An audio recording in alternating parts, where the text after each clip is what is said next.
Hello everyone, welcome to our YouTube channel Knowledge Warehouse. This side Charu Agarwal by profession chartered accountant. अभी जो हमारा topic चल रहा है वो चल रहा है फाइनेंशियल स्टेटमेंट विद एडजस्टमेंट। बहुत इंपॉर्टेंट चैप्टर है, ध्यान से समझना, आगे जाके भी बहुत यूज आएगा आपके। तो आज हमारा जो फाइनेंशियल स्टेटमेंट विद एडजस्टमेंट में पढ़ेंगे हम डेटर्स के बारे में, कैसे हम डेटर्स को profit and loss, balance sheet और ट्रेडिंग में डालते हैं, कैसे कैसे एंट्रीज पोस्ट करते हैं, कैसे जो भी बैड डेट्स होते हैं डेटर से रिलेटेड, जो भी प्रोविजन फॉर डाउटफुल डेट होते हैं, जो भी डिस्काउंट देते हैं हम डेटर्स को, वो सारी हम पोस्टिंग सीखेंगे। ध्यान से सुनना, जितना भी डेटर्स का एरिया है वो मैं आज आपको कवर कराऊंगी। तो चलिए क्लास स्टार्ट करते हैं। प्लस अभी तक अगर आपने मेरा चैनल नहीं सब्सक्राइब किया है तो सब्सक्राइब जरूर कर लें, जिससे आपको अपकमिंग नोटिफिकेशंस मिलती रहे। और अगर आपके कोई डाउट है, क्वेरीज है, तो आप मुझे वो भी कमेंट बॉक्स में डाल सकते हैं, जिससे मैं आपके डाउट्स क्लियर कर पाऊँ। तो चलिए स्टार्ट करते हैं क्लास।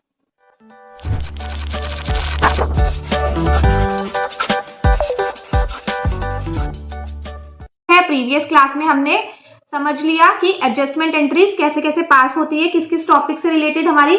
हमने क्लोजिंग स्टॉक पे समझ ली, हमने एक्सपेंसेस पे समझ ली, जो मेरे आउटस्टैंडिंग थे, जो मेरे प्रीपेड थे। हमने इनकम वाला टॉपिक कवर कर लिया, जो मेरी एक्रूड इनकम थी और जो मेरी अर्नड इनकम थी। फिर हमने डेप्रिसिएशन वाला उठा लिया, डेप्रिसिएशन क्लियर कर लिया, इंटरेस्ट ऑन ड्रॉइंग क्लियर कर लिया, इंटरेस्ट ऑन लोन क्लियर कर लिया, इंटरेस्ट ऑन कैपिटल क्लियर कर लिया। तो बच्चों अभी जो हमारा आज का टॉपिक है ना, वो भी बहुत ज्यादा इंटरेस्टिंग है। हमें उसका एक एक वर्ड ध्यान से सुनना है और तभी हमारे कंसेप्ट बिल्कुल क्लियर होंगे। देखो, जो फाइनेंशियल स्टेटमेंट चैप्टर है ना, वो बिल्कुल जो अभी तक हमने सारा अकाउंट्स पढ़ा है ना, वो सारा का सारा उसके अंदर यूज होना है। जो भी हमने अभी तक पढ़ा है, जर्नल लेजर, वो सारा किसके लिए पढ़ा है? फाइनेंशियल स्टेटमेंट्स के लिए पढ़ा है। क्योंकि देखो, अकाउंट्स है क्या? अकाउंट्स में बेसिकली हमें यही तो पता होना चाहिए हमारा कितना फाइनेंशियल पोजीशन है और हमारी कितनी, क्या प्रॉफिट निकला है, क्या लॉस निकला है। ठीक है, सबसे पहले तो हम पढ़ते हैं कि डेटर्स क्या होते हैं। डेटर्स मैंने, अगर आपने मेरी टर्मिनोलॉजी वाली क्लास देखी हो तो मैंने उसमें बहुत अच्छे से एक्सप्लेन किया हुआ है डेटर्स क्या होते हैं। डेटर्स क्या है? कस्टमर को हम बोलते हैं डेटर्स। अकाउंट्स में क्या है, हर टर्म की, हर वर्ड को ना एक टेक्निकल नाम दिया हुआ है। जैसे कि डेटर्स को डेटर्स, कस्टमर को कस्टमर ना बोल के हम क्या बोलते हैं? डेटर्स। ठीक है, तो कस्टमर वो कस्टमर जिनको हम क्रेडिट सेल करते हैं। क्रेडिट सेल मतलब उधारी पे सेल, हमने उनको सेल तो कर दी लेकिन उन्होंने अभी तक पैसे नहीं दिए। ठीक है, तो हम उसको बुक्स में कैसे लिखते हैं? डेटर्स की, इससे मुझे लेना है। और डेटर्स बच्चों बैलेंस शीट में कहाँ आते हैं? एसेट्स की साइड आते हैं। एसेट की साइड क्यों आते हैं? जहां जो हमारी लेनदारी है, जो हमारी ओन्ड है, वो हमारी एसेट साइड आती है। और जो हमें देनी है, जो हमें पे ऑफ करनी है, वो हमारी किस साइड आती है? लायबिलिटी साइड आती है। तो डेटर्स क्या है? एसेट साइड आएगा। अब बच्चों डेटर्स में एक और टर्म आती है हमारी बैड डेट्स। बैड डेट्स क्या होती है? देखो, नाम से ही पता लग रहा है, हम नाम से ही इसका मतलब निकालेंगे। डेटर्स के जो गंदे हो गए, बैड डेट्स घोषित हो गए, मतलब कि वो ऐसे कस्टमर जिनको मैंने क्रेडिट सेल किया और उन्होंने मुझे पैसे देने से मना कर दिया।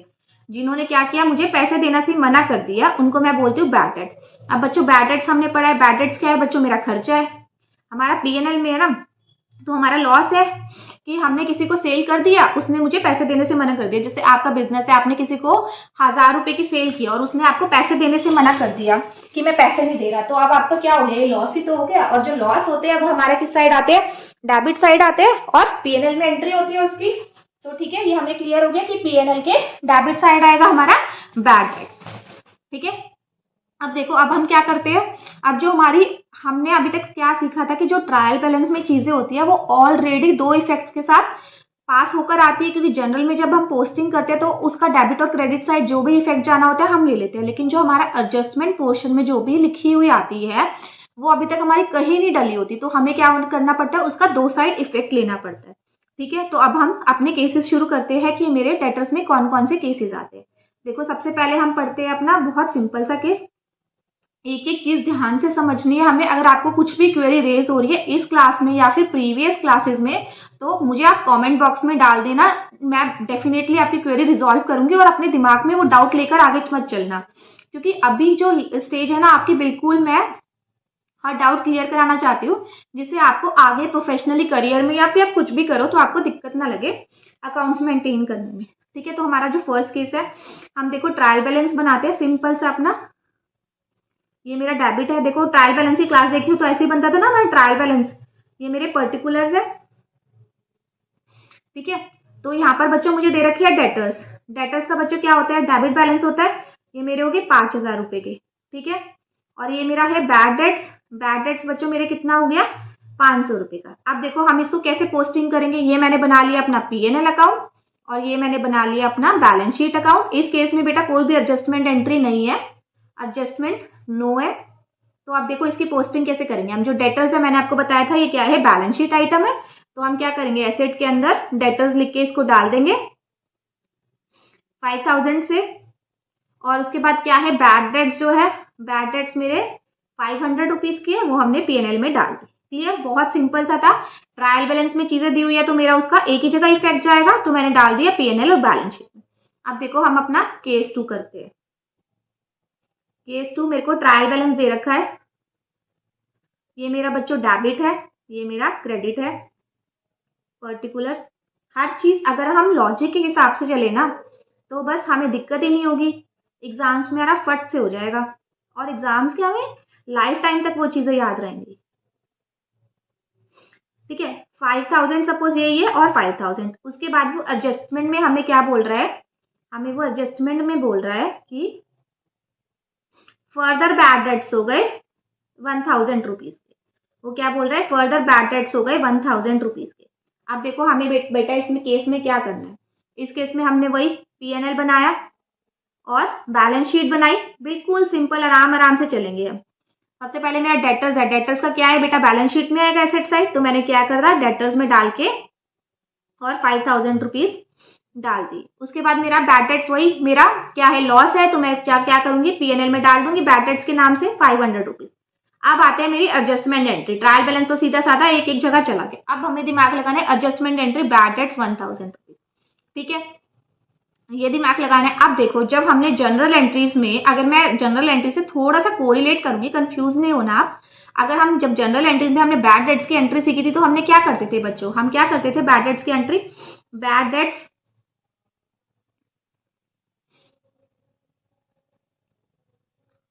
हम क्या करते थे बच्चों, बैड डेट्स टू क्या करते थे, डेटर्स को कम कर देते थे कि इन डेटर्स से पैसा नहीं आएगा, हम यही एंट्री करते थे।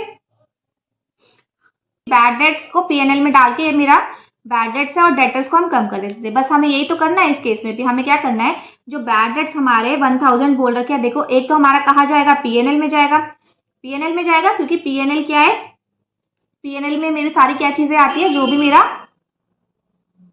बच्चों P&L में मेरी सारी क्या चीज आती है, जो भी मेरा लॉस हुआ है, तो मैं यहाँ पर बैड डेट्स इसको 1,000 रुपीज ऐड कर दूंगी। अब देखो बच्चों बैलेंस शीट में क्या दिखा रखा है, बैलेंस शीट में दिखा रखा है कि मेरे पास डेटर्स कितने के खड़े हैं, 5,000 रुपए के, लेकिन एक्चुअली में 5,000 के डेटर्स खड़े हुए, आपको लगता है नहीं खड़े हुए ना, क्योंकि जो फर्दर बैड डेट्स हो गए 1,000। तो हमारा बैलेंस शीट क्या होता है, हमारा फाइनेंशियल पोजीशन ढंग से बताना। और मैं इसको देख के मेरे को क्या लग रहा है कि डेटर से मुझे 5,000 रुपए लेने हैं, बल्कि एक्चुअल में क्या हो गया, मुझे पता लग गया कि 1,000 रुपए के ऐसे डेटर्स है जिन्होंने मना कर दिया कि मैं नहीं दे रहा, जो कि बैड घोषित हो गए। तो मैं दूसरी इसकी एंट्री क्या डालूंगी, मैंने पहले क्या किया था, डेटर से कम किया था, तो मैं क्या करूंगी यहाँ पर 1,000 रुपीज डेटर्स में से माइनस कर दूंगी। अब मेरा बैलेंस शीट क्या बोलेगी, 4,000 रुपए है जो मुझे डेटर से लेनी। क्लियर, बिल्कुल सिंपल था। जो ट्रायल बैलेंस में थी मैंने एक एक चीज डाल दी, एक एक जगह डाल दी, क्योंकि इसका ऑलरेडी इफेक्ट होकर आया हुआ है। जो बैड डेट्स है ना, ऑलरेडी ये जो ट्रायल बैलेंस के बैड डेट्स है ना, वो ऑलरेडी जो ट्रायल बैलेंस का डेटर्स में से माइनस होकर ही आए हुए हैं। जो नीचे एडजस्टमेंट वाले डेटर्स बैड डेट्स है, इनका हमें 2 जगह इफेक्ट डालना है। तो क्या इफेक्ट डालेंगे, एक तो P&L अकाउंट में डाल देंगे, क्योंकि बच्चों ये क्या है, मेरा ये एक्सपेंस है, ये मतलब मेरा लॉस है। और डेटर्स में फाइनेंशियल पोजीशन अच्छे से दिखाने के लिए 5,000 के डेटर्स खड़े थे, 1,000 वाले डेटर्स ने मना कर दिया, तो अब मेरे को कितने डेटर से लेने हैं पैसे, 4,000। ठीक है, क्लियर। अब बच्चों हमारा आता है केस नंबर 3, बहुत सिंपल है। हमें बस क्या करना है, सही से समझते चलना है। ट्रायल बैलेंस मेरा दिया हुआ है, वही हम सारे सिनेरियोज अपने अपना रहे हैं। ये मेरा डेबिट, ये मेरा क्रेडिट। एक एक चीज ना मैं ऐड ऑन करती रहूंगी, जिससे आपको बहुत अच्छे से क्लैरिटी होती रहेगी। ये बच्चों मेरा क्या है, डेटर्स है। ये बच्चों मेरा डेटर्स है 2 लाख रुपीज का, ठीक है। और ये मेरे बैड डेट्स आ गए, ये बैड डेट्स बच्चों मेरे 5,000 रुपीज के, ठीक है। ये मुझे ट्रायल बैलेंस दे रखा है। अब मुझे एडजस्टमेंट एंट्री दे रखी है, देखते हैं हमारी एडजस्टमेंट एंट्री क्या बोलती है। मुझे एडजस्टमेंट एंट्री दे रखी है कि बैड डेट्स जो है वो 2,000 रुपीज के है, और मुझे क्रिएट करना है प्रोविजन फॉर बैड डेट्स, मतलब कि देखो क्या होता है,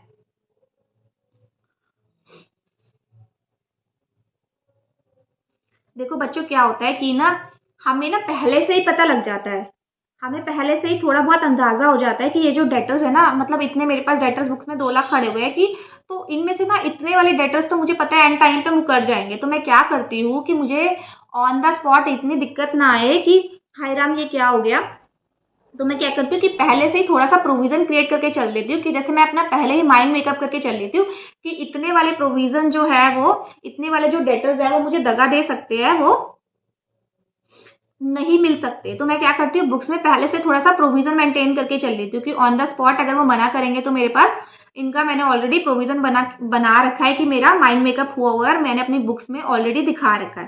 ठीक है, कभी कभार ऐसा होता है ना कि हमें पहले से ही हम अपना प्रूडेंस बेसिस पे चलते हैं कि ठीक है फ्यूचर में जो भी कॉन्सिक्वेंसेज आने हो हम थोड़ा सा पहले ही उसको मैनेज करके रख लेते हैं। तो क्या होता है जो डेटर्स हमारे खड़े होते हैं हम थोड़ा सा कुछ परसेंट ऐसा प्रोविजन बना के रख लेते हैं कि फ्यूचर में ये वाले नहीं भी आए तो हमारी फाइनेंशियल बुक्स पे, हमारी फाइनेंशियल्स पे कोई इम्पैक्ट नहीं आएगा। ठीक है, तो देखो इस केस में क्या है, मेरे को ट्रायल बैलेंस में 2 आइटम दे रखे हैं और मुझे एडजस्टमेंट में भी 2 आइटम दे रखे हैं। तो बच्चों अब मैं क्या करूंगी, मैंने क्या करना है, ये मैंने बनाया अपना P&L अकाउंट और ये मैंने बनाई अपनी बैलेंस शीट। ठीक है, सबसे पहले मैंने क्या किया, डेटर्स को डाल दिया। सबसे पहले बच्चों मैंने क्या किया, मैंने डाल दिया डेटर्स को। डेटर्स मेरे कितने हैं, 2 लाख रुपीज। उसके बाद बच्चों मैंने क्या किया, मैंने डाल दिया बैड डेट्स। बैड डेट्स मेरा किसका पार्ट है, P&L का, एक ही जगह आ जाएगा क्योंकि वो ऑलरेडी 2 जगह जा चुका है जब हमने जनरल में पोस्टिंग की थी उसकी। अब देखो नेक्स्ट मेरी एडजस्टमेंट एंट्री क्या है, बैड डेट्स 2000 रुपीज की। बैड डेट्स क्या है, 2000 रुपीज के। तो मैं क्या करूंगी, फर्दर बैड डेट्स हो गए, यहाँ पर मैं डाल दूंगी 2000 रुपीज। और बच्चा जो एडजस्टमेंट में हमें दे रखा है वो कहाँ जाता है, मेरा 2 जगह जाता है। तो मैं क्या करूंगी, बैलेंस शीट में से भी 2000 रुपये माइनस कर दूंगी। क्लियर। अब मेरा बच्चों कितना बैलेंस बचा, 1,98,000। अब उसके बाद वो मुझे क्या कह रहा है कि create provision for doubtful debt. उसके बाद भी उसको ये लगता है कि जो मेरे 1,98,000 के डेटर्स खड़े हैं इसमें से भी मुझे ऐसा लगता है कि 10% जो डेटर्स है ना वो मुश्किल है चांसेस आने के। तो मैं क्या करती हूँ, पहले से ही अपने बिजनेस की स्टेटमेंट को इस हिसाब से लेकर चलती हूँ कि जब वो ऐसा हो मेरे साथ कि डेटर्स मुझे मना कर दे तो मुझे दिक्कत ना आए, तो बिजनेस को मैं पहले से ही इस हिसाब से अपना मेंटेन करके चलती हूँ। तो देखो मेरा क्या है, मेरा कितना आया, 2 लाख के डेटर्स खड़े थे, उसमें से वो कह रहा है कि 2000 रुपए मेरे बैड डेट्स और हो गए क्योंकि 5000 तो ऑलरेडी इफेक्ट डेटर्स में जा चुका होगा जब हमने उसकी जनरल में पोस्टिंग की होगी। बच्चों कंफ्यूज बिल्कुल मत होना, ट्रायल बैलेंस वाली चीज ऑलरेडी पोस्टिंग हो जाती है आपस में। जैसे कि डेटर्स चला गया यहाँ पर बैलेंस शीट में, बैड डेट चला गया 5000 रुपीज में, तो ये जो बैड डेट्स ये वाले है ना ये ऑलरेडी डिडक्ट हो चुकी है डेटर्स में जब हमने उसकी जनरल में पोस्टिंग की थी। क्योंकि ट्रायल बैलेंस में कब चीज आती है, जब जनरल में डली होती है। ठीक है, और ये जो नीचे वाली चीज है ये हमें नई नई ताजी ताजी पता लगी है, तो हम इसकी एडजस्टमेंट करेंगे बाद में। मतलब इसकी एडजस्टमेंट हम कब करेंगे, ट्रायल बैलेंस बनने के बाद। ये चीजें हमारी कब निकल के आई है, ट्रायल बैलेंस बनने के बाद। तो इसीलिए जो एडजस्टमेंट वाली एंट्रीज है इनका इफेक्ट कहा जाएगा, 2 जगह जाएगा। क्लियर। ये मैंने बैड डेट्स डाल दिए, P&L में मेरे फर्दर 2000 के बैड डेट्स हो गए और ये मेरा हो गया यहाँ पर फर्दर 2000 का बैड डेट्स। क्लियर। अब बच्चों मेरे डेटर्स कितने खड़े हुए, डेटर्स मेरे खड़े हुए 1,98,000। और उसके बाद वो कह रहा है कि मुझे फर्दर प्रोविजन क्रिएट करना है। डाउटफुल लोग भी मुझे कंफ्यूजन है कि भाई कुछ ये डेटर्स नहीं आएंगे वापस, तो मैं क्या करती हूँ 10% और प्रोविजन मेंटेन कर लेती हूँ। ठीक है, 10% और प्रोविजन मेंटेन करके बच्चों मेरा कितना आएगा, 1,19,800 है ना, यही आएगा मेरा। क्या आएगा मेरा, 19,800। क्या किया, 10% लगा दिया, 19,800 आ गया।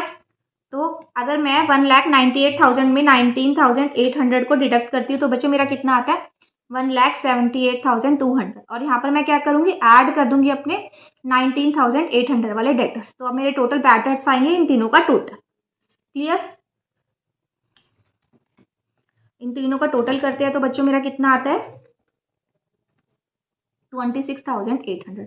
हमने क्या पढ़ा था, मेरे को डेटर्स दे रखे थे, बैड डेट्स दे रखे थे, फर्दर बैड डेट्स हुए तो हमने वो ले लिया।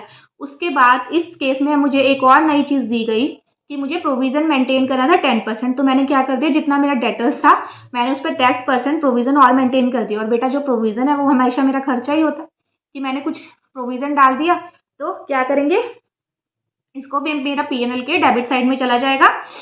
तो मैंने यहाँ पर अपना निकाल दिया। अब क्या है, मेरी बुक्स क्या दिखाती है कि मेरे बैड डेट्स जो है वो 26,800 है और मेरे को जो डेटर से लेना है वो लेना है 1,78,200। ठीक है, अगर फ्यूचर में डेटर्स मुकर भी जाते हैं तो मुझे कोई दिक्कत नहीं आएगी क्योंकि मैंने यहाँ पर अपना प्रोविजन मेंटेन किया हो। ठीक है, क्लियर। अब उठाते हैं हम नेक्स्ट केस अपना। बेटा अगर आपकी कोई क्वेरी निकल रही हो ना, आप मुझे कमेंट बॉक्स में डाल देना, मैं डेफिनेटली उसका रिप्लाई कर दूंगी। ठीक है, अब देखो हम चलते हैं नेक्स्ट केस निकालते हैं। धीरे धीरे धीरे धीरे हम क्या कर रहे हैं, एक एक चीज अपनी ऐड ऑन करते जा रहे हैं जिससे हमें केस समझने में ना और भी आसानी हो जाए। ये हमारा क्या है, पर्टिकुलर्स। देखो मुझे दे रखे है डेटर्स 2 लाख रुपीज के। उसके बाद बच्चों मुझे क्या दे रखा है, बैड डेट्स। बैड डेट्स मुझे दे रखे हैं 5,000 रुपीज के। उसके बाद मेरे को दे रखा है प्रोविजन फॉर बैड डेट्स। बहुत ही इंपॉर्टेंट कॉन्सेप्ट है ये वाला। बैड डेट्स मेरे क्या है, 9,000 रुपीज। अब मेरे को देखो एडजस्टमेंट में 2 चीजें दे रखी है। एडजस्टमेंट मुझे दे रखी है बैड डेट्स 2,000 रुपीज के, और नेक्स्ट मुझे क्या करना है, क्रिएट करना है एक प्रोविजन बैड डेट्स का @10%। ठीक है, मुझे ये दे रखा है। अब मुझे क्या करना है, इसकी पोस्टिंग करनी है। मैं कैसे करूंगी, पीएनएल में और बैलेंस शीट में। सबसे पहले तो मैं फटाफट डेटर्स जो मेरे हैं मैंने उठा के डाल दिए अपने बैलेंस शीट में 2 लाख रुपए के। ये मेरे डल गए 2 लाख रुपीज। उसके बाद देखो बच्चों क्या है, बैड डेट्स मेरे डल गए यहाँ पर। बैड डेट्स मेरा कितना हो गया, 5,000 रुपीज। उसके बाद है मेरे प्रोविजन फॉर बैड डेट्स 9,000। ठीक है, यहाँ पर मेरे क्या है, provision for bad debts 9,000 rupees के हैं। ठीक है, अब मैं ना एक बार इसको देखती हूँ, इसको मैं कैसे डालूंगी। पहले मैं एडजस्टमेंट एंट्री पढ़ती हूँ क्योंकि मुझे आगे क्या दे रखा है, प्रोविजन फॉर बैड डेट्स भी 10,000 दे रखे हैं। तो मैं देखती हूँ जो मेरा बैड डेट्स है वो 2,000 और है। तो मैंने क्या किया, यहाँ पर 2,000 रुपीज के और डाल दिए। यहाँ पर मैंने 2,000 रुपीज और माइनस कर दिया। ठीक है, तो बच्चों मेरा कितना आया, 1,98,000 आ गया। ये मेरा 1,98,000 आ गया। उसके बाद मैंने क्या किया बच्चों, नेक्स्ट मैं देखती हूँ मैंने क्या किया, create a provision for bad debt @10%। 10% मैंने और बैड डेट्स क्रिएट कर दिए। ठीक है, तो मैंने क्या देखा यहाँ पर कि इसके अकॉर्डिंगली मैं अगर 10% कैलकुलेट करूँ तो मेरा कितने पे कैलकुलेट होगा, 1,98,000। वो कह रहे हैं 10% और मुझे प्रोविजन क्रिएट करना है। तो मेरा बच्चों प्रोविजन कितना क्रिएट होगा, 1,98,000 पे 10%, तो कितना आता है बेटा, ये 19,800। और देखो वो क्या कह रहे हैं कि जो प्रोविजन फॉर बैड डेट्स है 9,000 मैंने ऑलरेडी मेंटेन कर रखा है। उसने क्या कर रखा है, ऑलरेडी मेंटेन कर रखा है 9,000 रुपीज। और अभी के अकॉर्डिंगली मुझे क्या कह रहा है कि 10% मुझे क्रिएट करना है। तो मैं क्या करूंगी, यहाँ पर मैं क्या करूंगी, और 19,800 माइनस कर दूंगी। इतना मेरा प्रोविजन होना चाहिए। तो मेरा यहाँ पर कितना आ जाएगा, 1,78,200। अब देखो 19,800 का वो मुझे कह रहा है प्रोविजन क्रिएट करना है, जबकि 9,000 का तो पहले से हो रखा है। 9,000 पहले से हो रखा है ना। तो क्या करना है, अगर मैं देखो क्या करूंगी, यहाँ पर मैं क्या करूंगी, 19,800 रुपीज लिख लूंगी कि मैंने इस साल प्रोविजन क्रिएट किया। और क्या माइनस करूंगी, 9,000 रुपीज। क्यों, क्योंकि मैंने इतना प्रोविजन तो ऑलरेडी क्रिएट किया हुआ था। तो मेरा जो नेक्स्ट ऐड अगर मैं देखूं तो मेरा नेक्स्ट कितना ऐड हुआ है, सिर्फ 10,800 ही ऐड हुआ है। देखो समझिए आप मेरी बात, मेरा पीएनएल अकाउंट ये है। ठीक है, मेरा ये पीएनएल अकाउंट है।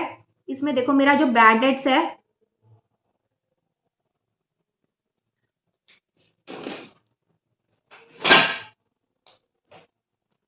देखो मेरा जो पीएनएल अकाउंट है, 5,000 रुपीज है। और मेरा जो फर्दर मैंने देखा,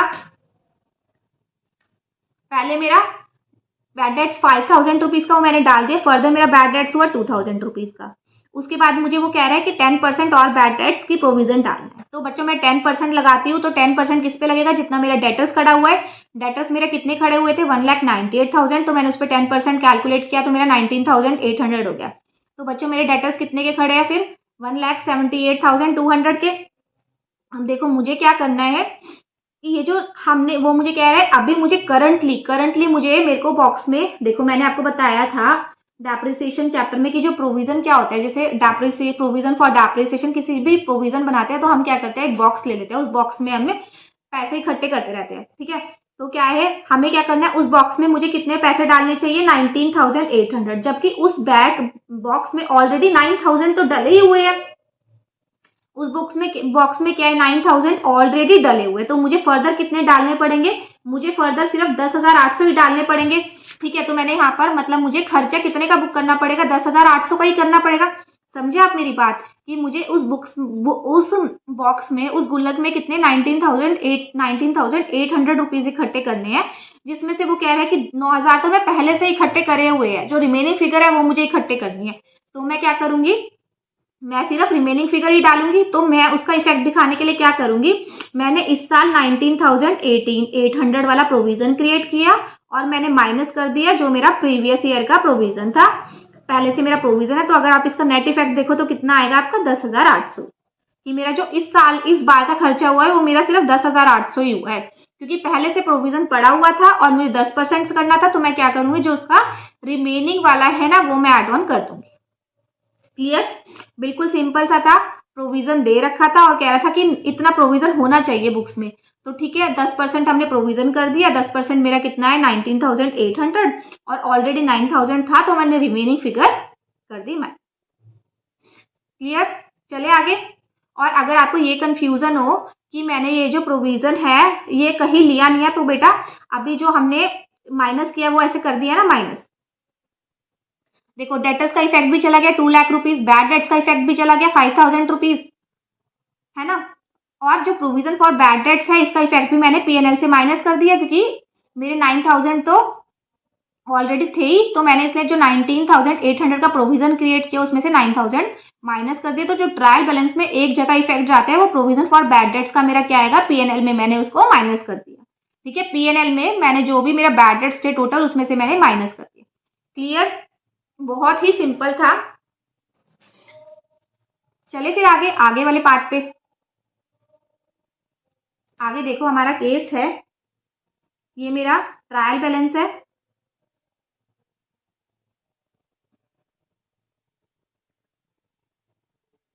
ये मेरा डेबिट, ये मेरा क्रेडिट,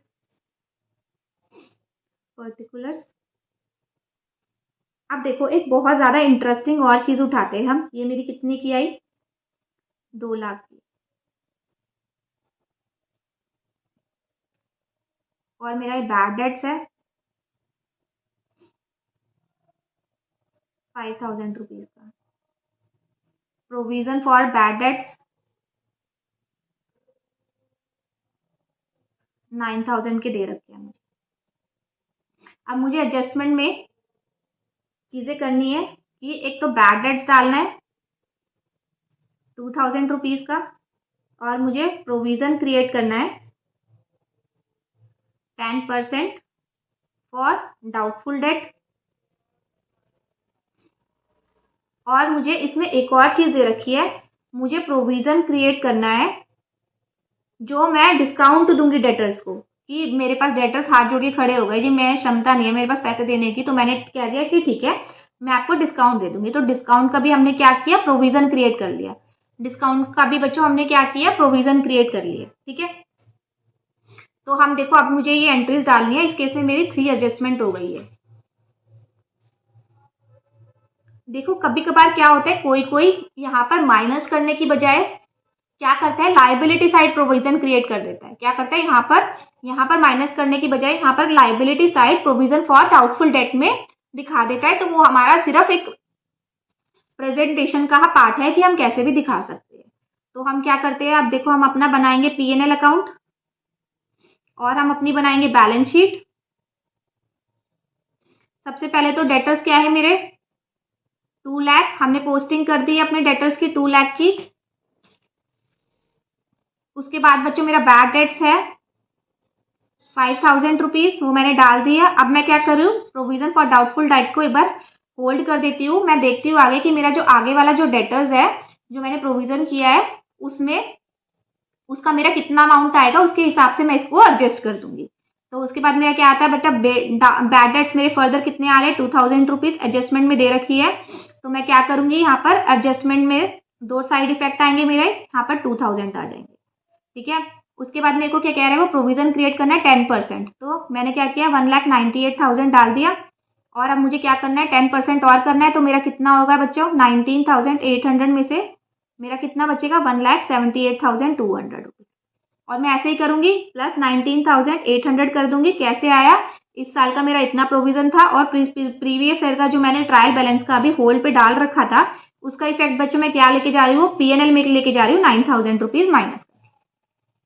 क्लियर, क्या किया मैंने, 19,000 इस साल का प्रोविजन कर दिया 10%, जो मैंने पिछले एंट्री में आपको सिखाया था। और जो प्रोविजन फॉर डेप्रिसिएशन है 9,000 माइनस कर दिया कि 19,800 मेरा गुल्लक में था, 19,800 मेरे को गुल्लक में इकट्ठा करना है 19,800, जिसमें से कि मेरे गुल्लक में ऑलरेडी 9,000 पड़े हुए हैं। तो मुझे मेरा जो पीएनएल में जो मेरा इस साल का खर्चा होगा वो कितना होगा, सिर्फ 10,800, 10,800। क्लियर, अब देखो इसमें क्या नई चीज थी, इसमें एक नई चीज ये है कि मुझे प्रोविजन क्रिएट करना है 10% कि मैं डिस्काउंट दे रहा हूँ डेटर्स को। ठीक है, डिस्काउंट दे रहा हूँ डेटर्स को। तो मैं यहाँ पर क्या करूंगी कि मैं यहाँ पर 10% और इसका कैलकुलेट कर लेती हूँ। मेरा कितना आएगा बच्चों, 17820, इतना मैंने डिस्काउंट ऑन डेटर्स, और यहाँ पर भी मेरा ऐड हो जाएगा 17,820 कि मेरा ये फर्दर खर्चा हो।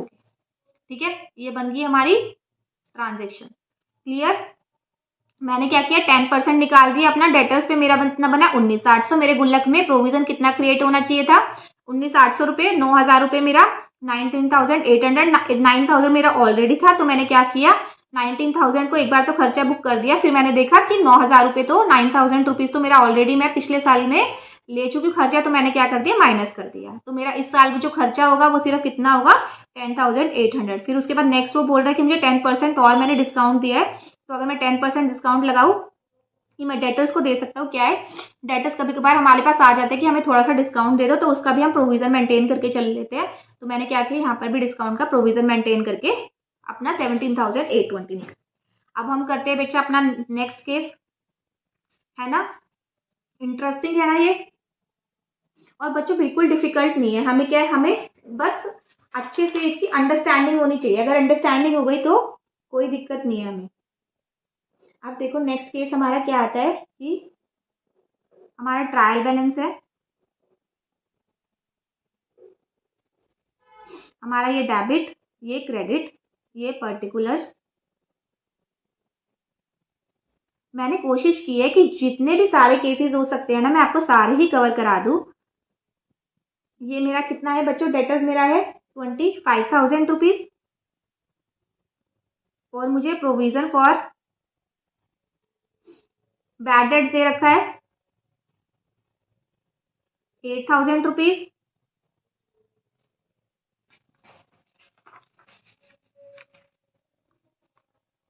मुझे बैड डेट्स दे रखा है 1,000 रुपीज। अब बच्चों मुझे इसमें क्या करना है, एडजस्टमेंट एंट्री मेरी दो दे रखी है। एक तो मुझे बैड डेट्स फर्दर है 1,000 रुपीज के, और नेक्स्ट मेरा क्या है, मुझे प्रोविजन क्रिएट करना है डेटर्स का 10%।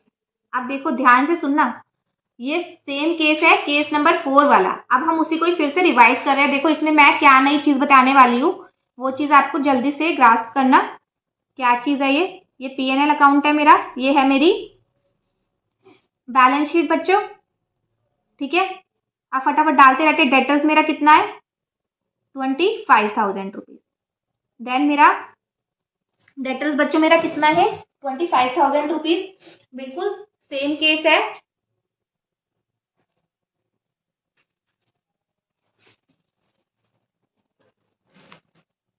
ठीक है, डेटर्स मेरा कितना है 25,000 रुपीज। अब नेक्स्ट मेरा क्या है, प्रोविजन फॉर बैड डेट्स, इसको मैं एक बार होल्ड कर लूंगी। देन मेरा क्या आता है, बैड डेट्स 1,000 रुपीज। ये मैं क्या लिखती हूँ, बैड डेट्स मेरे 1000 रुपीज़ है। नेक्स्ट वो मुझे कह रहा है बैड डेट्स मेरे फर्दर हो गए 1000 रुपीज़, 2 बार एंट्री जाएगी इसकी, माइनस 1000 रुपीज़, तो बच्चों मेरा कितना बचा, 24,000 रुपये।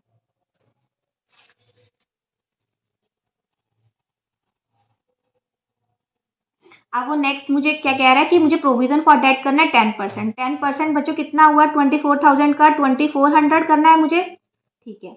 अब मेरा यहाँ पर अगर मैं 24,000 को माइनस करती हूँ 2400 से, तो मेरा कितना आएगा, 21,600 रुपीज़, ठीक है। यहाँ पर मेरा हो गया बैलेंस शीट, मैंने इसका इफेक्ट ले लिया। अब देखो मैंने आपको क्या समझाया था कि मेरी जो गुल्लक है, मेरा जो प्रोविजन फॉर डेटर्स है, उसमें मेरा 8,000 खड़े हुए हैं, लेकिन वो इस बार मुझे क्या कह रहा है, वो मुझे इस बार कह रहा है कि आपको इस गुल्लक में 10% डालने, मतलब आपको इस गुल्लक में कितने होने चाहिए, 2400 रुपीज़ होने चाहिए, और मेरे कितने हैं, 8,000 खड़े हैं, ठीक है। तो मैं क्या करूंगी, यहाँ पर मेरे कितने होने चाहिए, मैंने क्या किया है यहाँ पर कैलकुलेशन के अकॉर्डिंग 2400, तो मैं क्या करूंगी 2400 माइनस कर दूंगी, और यहाँ पर माइनस करूंगी 8,000 रुपीज़, मैंने 8,000 रुपीज़ मेरे ऑलरेडी गुल्लक में पड़े हुए हैं। मैंने क्या किया, 8,000 जैसे हमने प्रीवियस केस 4 में किया था कि जो मेरे ऑलरेडी गुल्लक में रखे हुए हैं मैं उसको क्या करूंगी, माइनस कर दूंगी, ठीक है। वहां पर क्या था, 19,800 मेरे को मेंटेन करने थे, मेरे 9,000 पहले से गुल्लक में थे, तो मैंने रिमेनिंग क्रिएट कर दिया। अब देखो 2400 मुझे गुल्लक में चाहिए, और जबकि गुल्लक में कितने रखे हुए हैं मेरे 8,000 रुपये। अगर मैं इनको कैलकुलेशन करूं तो बच्चों मेरी कैलकुलेशन कितनी आएगी, -3600, यही आएगी। और पीएनएल में एक्सपेंसेस साइड नेगेटिव, तो हम क्या दिखाएंगे, तो मैं क्या करूंगी, इसको मैं दिखाऊंगी कैलकुलेशन करके, इधर ना दिखा के मैं क्या दिखाऊंगी, by provision for bad debts के नाम से क्रेडिट साइड। क्या करूंगी मैं, by provision for bad debts के नाम से क्रेडिट साइड दिखाऊंगी, कितना, 3600 रुपीज। क्लियर। इसमें यही सिनेरियो था कि बैड डेट्स अगर मेरा प्रोविजन आगे जाके कम कम बैठे, जैसे इस केस में हमने पहले साल में मेरा प्रोविजन 8,000 मेंटेन किया हुआ था, और इस बार हमने कितना करना था, 2400, तो मैंने सारी कैलकुलेशन करके क्या किया, इसको क्रेडिट साइड ले गए, क्योंकि हम क्रेडिट बैलेंस, नेगेटिव बैलेंस कैसे दिखाएंगे एक्सपेंसेस। बहुत इंटरेस्टिंग केस था ये भी। अब चलिए हम नेक्स्ट केस, रिकवर्ड। अभी तक हमने सारे बैड डेट के केसेस किए थे, प्रोविजन के केसेस किए थे, अब बैड डेट्स के साथ एक और वर्ड जुड़ गया जो कि है रिकवर्ड। मतलब क्या है, वो वाले ऐसे डेटर्स जो कि गंदे घोषित हो गए थे, उनसे हमें पैसे मिल गए। क्लियर। अगर ये आपको नीचे एडजस्टमेंट एंट्री में दे रखा हो कि बैड डेट्स रिकवर्ड हो गए 5,000 के, तो उसकी एंट्री हम कैसे करें, ठीक है। ये एडजस्टमेंट एंट्री में दे रखा था bad debts recovered 10,000 rupees. Clear. हम देखो, अगर किसी ने मेरी जर्नल एंट्रीज की वीडियो नहीं देख रखी जिसमें मैंने बैड डेट्स रिकवर्ड का बहुत अच्छे से एक्सप्लेन किया हुआ है, वो देख लेना, मैं उसका लिंक आपको डिस्क्रिप्शन बॉक्स में डाल दूंगी। देखो इसमें क्या था, इसमें ये था कि जब हमें कोई ऐसे डेटर्स होते हैं जो कि हमें पता लगता है कि वो हमें पैसे नहीं दे रहे, जिसने हमें डिनाई कर दिया, सपोज डेटर्स है, ठीक है, 10,000 के है, और उन्होंने हमें डिनाई कर दिया कि हमें पैसे नहीं दे रहे। जब उसने मुझे डिनाई कर दिया तो मैंने इसको क्या कंसिडर किया, बैड डेट्स की तरह कंसिडर किया, ये वाले डेटर्स है जो हमें पैसे नहीं देंगे। तो बच्चों मैं इसकी एंट्री बुक्स में क्या करती हूँ, बैड डेट्स डाल के बैड डेट्स अकाउंट डेबिट, और क्या करेंगे हम, डेटर्स कम करेंगे, तो मैं क्या लिखूंगी, टू डेटर्स। ये डेटर्स मेरे कम हो गए, डेटर्स मेरे कम होते हैं तो मैं क्या करती हूँ, उसको क्रेडिट कर देती हूँ। अगर तो बच्चों बैड डेट्स क्या है, लॉस है हमारा, ये क्या जाएगा, पीएनएल के डेबिट साइड जाएगा, और डेटर्स को अब हमने क्या किया है, क्रेडिट किया है, मतलब डेटर्स हमारे 10,000 के खड़े थे, और हमने उसको क्रेडिट करके उसको 10,000 से कम कर दिया। तो बच्चों मैंने बुक्स में क्या एंट्री डाली होगी, जब मेरे जो डेटर्स है वो बैड डेट्स घोषित हो गए, तो मैंने बुक्स में एंट्री डाली होगी, मतलब बुक्स में मैं डेटर्स को जीरो कर चुकी हूँ। 10,000 के डेटर्स थे, अब डेबिट बैलेंस था डेटर्स का, अब मैंने उसको क्रेडिट करके उसको क्या किया, जीरो कर दिया, तो 10,000 माइनस कर दिया, तो मेरे बुक्स में डेटर्स कितने के खड़े हैं, जीरो के खड़े हैं, और ये पूरा का पूरा मैंने डाल दिया अपने पीएनएल में खर्चे। क्लियर। अब हमें क्या देखनी है, अब हमें ये वाली एडजस्टमेंट एंट्री रिजॉल्व करनी है कि एडजस्टमेंट एंट्री रिजॉल्व, ये जो बैड डेट्स थे ना ये मुझे वापस मिल गए, ये मुझे रिकवर्ड हो गए, पैसे मिल गए। अब देखो इसकी एंट्री बच्चों मैं कैसे करूँगी, मेरे पास क्या आएगा, जब बैड डेट्स रिकवर्ड हो गए मेरे पास या तो उसने बैंक में पैसे दिए होंगे या फिर उसने कैश दिया होगा। सपोज उसने दिया हमें कैश, तो अगर उसने हमें कैश दिया होगा तो मैं क्या करूँगी, बैड कैश अकाउंट डेबिट 10,000 मेरे पास पैसे आएंगे, ठीक है। दूसरी साइड में क्या लिखूंगी बच्चों, bad debts recovered account, to bad debts recovered account, क्योंकि अगर मैं डेटर्स को हिलाऊंगी तो डेटर्स तो मेरी बुक्स में ऑलरेडी जीरो हो चुके हैं, डेटर्स तो मैं खत्म कर चुकी हूँ अपनी मेरी बुक्स में, इस ये वाले जो डेटर्स से रिलेटेड कोई डेटर्स नहीं खड़ा, बुक्स में मेरे डेटर्स जीरो है। पहले मैंने क्या किया था, जब मैंने मेरे को पता लगा था कि ये जो बैड डेट्स है मुझे पैसे नहीं देंगे, तो मैंने इसको अपनी बुक्स में पीएनएल में डाल दिया था और खर्चा बुक कर लिया था। लेकिन बाद में मुझे पता लगा कि ये वाले जो डेटर्स है मुझे पैसे दे रहे हैं, तो बच्चों मैंने क्या किया, मैंने ये इसको बैड डेट्स रिकवर्ड के नाम से एक एंट्री डाली और उसको क्या किया, पीएनएल के क्रेडिट साइड में डाल दिया। ठीक है, जब वो मुझे गंदे डेटर्स घोषित हो गए थे तब मैंने पीएनएल के डेबिट साइड में लिखा था, लेकिन बाद में जब मुझे वो रिकवर्ड हो गए तो वो मेरी क्या कहाँ जाएंगे, पीएनएल के क्रेडिट साइड। अब देखो, अब हम मुझे क्या करना है, मुझे अब इसकी एंट्री समझनी है कहाँ जाएगा। तो बैड डेट्स रिकवर्ड ये वाली एंट्री हुई थी, cash account debit to bad debts recovered account, तो बच्चों ये कहाँ कहाँ डलेगी, एक तो मैं पीएनएल में डलेगी, पीएनएल में कहाँ पर डलेगी बच्चों, बाय बैड डेट्स रिकवर्ड, ये मुझे हो गया इनकम हो गई, गेन हो गया, मुझे जो मेरे डेटर्स थे वो मुझे पहले मना करे थे और अब उन्होंने हाँ कर दी, तो 10,000 मैं पीएनएल के क्रेडिट साइड डाल दूंगी। दूसरा बच्चों मेरे पास क्या है, कैश आएगा 10,000 रुपये का, तो मैंने क्या किया, बैलेंस शीट में अपना एसेट साइड में मैंने अपना कैश डाल दिया 10,000।